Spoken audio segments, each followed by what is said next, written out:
Imagine you're sitting at your kitchen table in Boise, Idaho, staring at the ceiling as anxiety claws its way up again. But this time, instead of blaming a broken brain or chasing endless therapy, Dr. Nate Dallas leans in and asks, what if anxiety is your body's way of saying, hey, something gotta change? What if it's not a disease but a signal? That question cracks open the entire story you'll hear next. Nate's journey begins in the trenches of his own physiology, that messy place where sleep deprivation, poor breathing, and bad nutrition pile up like an overdue storm cloud.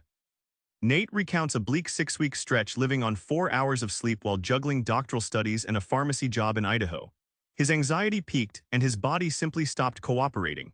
It was his wake-up call: without better sleep, nothing else could improve. Think of breathing like a dimmer switch.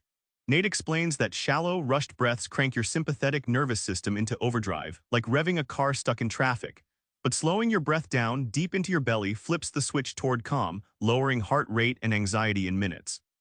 Nate's first real shift came after he committed to a simple daily walk. That short burst of movement reprogrammed stress responses.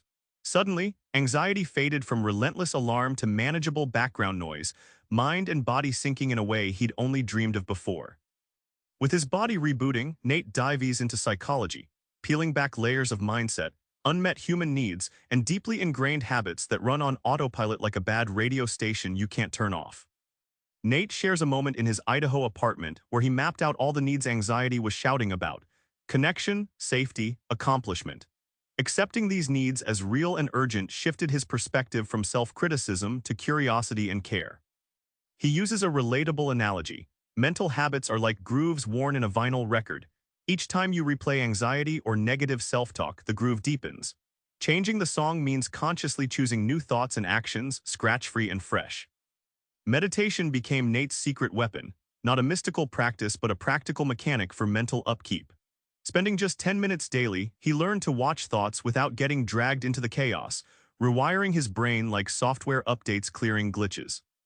The final phase cuts through cultural noise, challenging you to rethink work, finances, recreation, and relationships with a contrarian twist that actually frees you instead of traps you. Nate tells the story of setting up a bulletproof budgeting system that removed money stress. Instead of fearing bills and debt, he designed predictable routines tied to his values. This shift transformed finances from a nagging source of anxiety into a steady foundation. He recalls the moment he quit chasing cultural definitions of success to find a side hustle aligned with purpose. Freed from the traditional hustle trap, work became a contribution that energized rather than drained him, redefining productivity as joy, not burnout.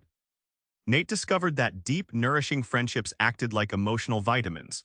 He describes a late-night call with an old mentor in Boise, whose simple questions and steady presence reminded him resilience isn't solo. It's built in relational soil you tend and nurture. Back to that Boise kitchen ceiling, anxiety still whispers, but now you know it's a signal, not a curse. Nate's radical experiment is proof that by fixing your sleep, rewiring your mindset, and reshaping your life's framework, you can turn anxiety's roar into a quiet guide. Try this tonight. Pause and ask your anxiety, what do you want me to change? Then listen close. Subscribe for more book summaries like this one.